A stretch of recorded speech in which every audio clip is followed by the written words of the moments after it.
ಪರೀಕ್ಷಾ ಅಕ್ರಮ ತಡೆಗೆ ಕೇಂದ್ರ ಸರ್ಕಾರ ಹೊಸ ಬಿಲ್ ಅನ್ನು ನಿನ್ನೆ ಸಂಸತ್ನಲ್ಲಿ ಮಂಡಿಸಿ ಆಗಿದೆ. ಅದನ್ನು ಇವತ್ತು ಪಾಸ್ ಮಾಡಿಸ್ಕೊಳ್ಬೇಕು. ಹೀಗಾಗಿ ಸ್ಟ್ರಾಟಜಿ ಯಾವ ರೀತಿ ಇರುತ್ತೆ ಕೇಂದ್ರ ಸರ್ಕಾರದ್ದು ಅನ್ನೋ ಕುತೂಹಲ ಇದೆ. ಇದರ ಬೆನ್ನಲ್ಲೇ ದೆಹಲಿಯಲ್ಲಿ ಎನ್ಡಿಎ ನಾಯಕರ ಮಂಗಳ ಮಿಲನ್ ಸಭೆಯನ್ನ ನರೇಂದ್ರ ಮೋದಿ ಅವರು ಚೇರ್ ಮಾಡ್ತಾ ಇದ್ದಾರೆ. ಅವರ ನೇತೃತ್ವದಲ್ಲಿ ಮೀಟಿಂಗ್ ಆಗ್ತಾ ಇದೆ. ಅಮಿತ್ ಶಾ, ಜೆಪಿ ನಡ್ಡಾ ಎನ್ಡಿಎ ನಾಯಕರ ಜೊತೆಗೆ ಚರ್ಚೆಯನ್ನ ಮಾಡೋದಕ್ಕೆ ಈ ಸಭೆಯನ್ನ ಕರೆಯಲಾಗಿತ್ತು. ಎನ್ಡಿಎ ನಾಯಕರನ್ನ ಉದ್ದೇಶಿಸಿ ಮಾತನಾಡ್ತಾರೆ ಅನ್ನೋದು ಗೊತ್ತಾಗ್ತಾ ಇದೆ. ಯಾಕಂದ್ರೆ ಇವತ್ತು ದೊಡ್ಡ ಡಿಬೇಟ್ ಆಗುತ್ತೆ, ಹೀಟೆಡ್ ಡಿಬೇಟ್ ಅಫ್ಕೋರ್ಸ್ ಇರುತ್ತೆ. ಹೀಗಾಗಿ 8ರಿಂದ 10 ಗಂಟೆನಲ್ಲಿ ಯಾರ್ಯಾರು ಡಿಸ್ಕಸ್ ಮಾಡಬೇಕು, ಆಮೇಲೆ ಕೇಂದ್ರದ ಸ್ಟ್ರಾಟಜಿಗಳೇನು, ಯಾರನ್ನ ಯಾರು ಟ್ಯಾಕಲ್ ಮಾಡಬೇಕು, ಯಾರನ್ನ ಮಾತಾಡಿಸ್ಬೇಕು, ಅದೆಲ್ಲವನ್ನ ಅಂದರೆ ಯಾರ ಮಾತಿಗೆ ಕೌಂಟ್ರ್ ಕೊಡಬೇಕು ಅನ್ನೋದನ್ನೆಲ್ಲವನ್ನ ಡಿಸ್ಕಷನ್ ಮಾಡಿಕೊಂಡು ರೆಡಿ ಆಗ್ತಾ ಇದ್ದಾರೆ. ಪರಿಪೂರ್ಣ ಪ್ರಮಾಣದ ಸಿದ್ಧತೆಯನ್ನು ಎನ್ಡಿಎ ಮಾಡಿಕೊಳ್ತಾ ಇದೆ. ಇವತ್ತು ತನ್ನ ಲಿಸ್ಟನ್ನು ಕೂಡ ಅಂದರೆ ಇವತ್ತು ಸಂಸತ್ನಲ್ಲಿ ಮಾತಾಡುವಂತಹ ಯುವ ಸಂಸದರ ಲಿಸ್ಟನ್ನು ಕೂಡ ಕೇಂದ್ರ ಈಗಾಗಲೇ ಹಂಚ್ಕೊಳ್ತಾ ಇದೆ. ಯಾರ್ಯಾರು ಮಾತಾಡ್ತಾರೆ ಅಂತ ನಮ್ಮ ಕರ್ನಾಟಕದವ್ರಿಗೂ ಕೂಡ ಅವಕಾಶ ಇದೆಯಂತೆ. ಅವ್ರು ಎಷ್ಟರ ಮಟ್ಟಿಗೆ ಈ ನೀಟ್ ವಿಚಾರ ಇರಬಹುದು ಅಥವಾ ಪರೀಕ್ಷೆಯ ಅಕ್ರಮಗಳನ್ನು ತಡೆಯೋ ನಿಟ್ಟಿನಲ್ಲಿ ಸುಧಾರಣಾ ಹೆಜ್ಜೆಗಳನ್ನು ಇಟ್ಟಿದ್ದೀವಿ ಅಂತ ತಮ್ಮನ್ನು ತಾವು ಡಿಫೆನ್ಸ್ ಮಾಡ್ಕೊಳ್ತಾರೆ ಅನ್ನೋದನ್ನ ನೋಡಬೇಕಾಗತ್ತೆ, ಎಷ್ಟರ ಮಟ್ಟಿಗೆ ಆಗುತ್ತೆ ಅಂತ. ಪರೀಕ್ಷಾ ಅಕ್ರಮ ತಿದ್ದುಪಡಿ ಮಸೂದೆಗೆ ಇವತ್ತು ಜೈಕಾರ ಸಿಗುತ್ತಾ ಅನ್ನೋದು ಪ್ರಶ್ನೆ. ಲೋಕಸಭೆಯಲ್ಲಿ ಸಹಜವಾಗಿ ಮಸೂದೆ ಮೇಲೆ ಸುದೀರ್ಘ ಚರ್ಚೆ ಆಗುತ್ತೆ. ಆಮೇಲೆ ಈ ಚರ್ಚೆಯಲ್ಲಿ ವಿಪಕ್ಷಗಳ ಸಂಸದರು ಯಾವ ರೀತಿಯಾಗಿ ತಮ್ಮ ಪಾಯಿಂಟ್ಸ್ ನೀಡ್ತಾರೆ ಮತ್ತು ಸುಗಮ ಕಲಾಪಕ್ಕೆ ಇವತ್ತು ಅವಕಾಶ ಮಾಡಿಕೊಡ್ತಾರಾ? ಗದ್ದಲದ ಮಧ್ಯೆ ಬಿಲ್ ಅಂಗೀಕಾರಕ್ಕೆ ಕೇಂದ್ರ ಬಹುದೊಡ್ಡ ಪ್ಲಾನ್ ಅನ್ನು ಮಾಡಿಕೊಳ್ತಾ ಇದೆ.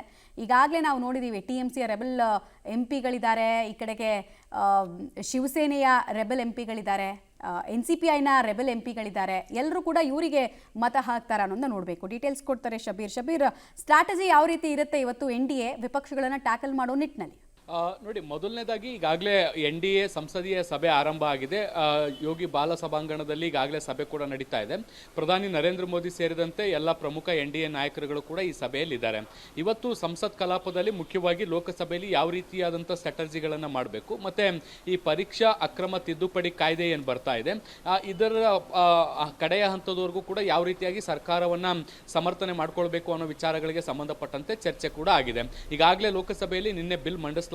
ಇವತ್ತು ಮಧ್ಯಾಹ್ನ 12 ಗಂಟೆ ಮೇಲೆ ಚರ್ಚೆಗಳು ಕೂಡ ಶುರುವಾಗುತ್ತೆ. ಈಗಾಗಲೇ 10 ಜನರನ್ನ ಪಟ್ಟಿ ಕೂಡ ಮಾಡಲಾಗಿರುವಂಥದ್ದು, ಯಾರೆಲ್ಲ ಮಾತನಾಡಬೇಕು ಈ ವಿಚಾರಕ್ಕೆ ಸಂಬಂಧಪಟ್ಟಂತೆ ಅನ್ನುವಂಥ ಪಟ್ಟಿ ಕೂಡ ಸಿದ್ಧವಾಗಿರುವಂಥದ್ದು. ಒಂದು ಕಡೆ ವಿರೋಧ ಪಕ್ಷದ ಗದ್ದಲದ ನಡುವೆಯೂ ಕೂಡ ಚರ್ಚೆಗಳನ್ನು ಮುಂದುವರಿಸುವ ವಿಚಾರಕ್ಕೆ ಸಂಬಂಧಪಟ್ಟಂತೆ ಒಂದಷ್ಟು ಸ್ಟ್ರಾಟಜಿಗಳು ಕೂಡ ನಡೀತಾ ಇದ್ದಾವೆ.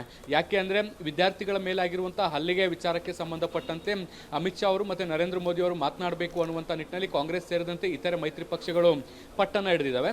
ಇದರ ಪರ್ಯಾಯವಾಗಿ ಸಂಸತ್ ಕಲಾಪವನ್ನು ಸುಗಮವಾಗಿ ನಡೆಸ್ಕೊಂಡು ಹೋಗುವಂಥ ನಿಟ್ಟಿನಲ್ಲಿ ಏನೆಲ್ಲ ಪ್ರಯತ್ನಗಳನ್ನು ಮಾಡುವಂಥದ್ದು ಅನ್ನುವಂಥದ್ರ ಬಗ್ಗೆ ಒಂದು, ಮತ್ತು ಇದರ ಜೊತೆಗೆ BJP ಮುಖ್ಯವಾಗಿ ಈ ವಿರೋಧ ಪಕ್ಷದಲ್ಲಿರುವಂಥ ಕೆಲವು ಪ್ರಮುಖ ಪಕ್ಷದ ನಾಯಕರ ಜೊತೆಗೂ ಕೂಡ ದೂರವಾಣಿ ಮೂಲಕ ಸಂಪರ್ಕ ಮಾಡಿ ಇವತ್ತು ಈ ಒಂದು ಬಿಲ್ಗೆ ಸಹಕಾರ ಕೊಡುವಂತೆ ಮನವಿಯನ್ನು ಕೂಡ ಮಾಡಿಕೊಂಡಿದ್ದಾರೆ.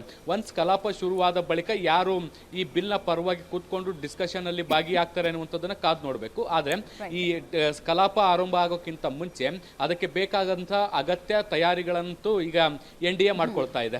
ಮಮತಾ,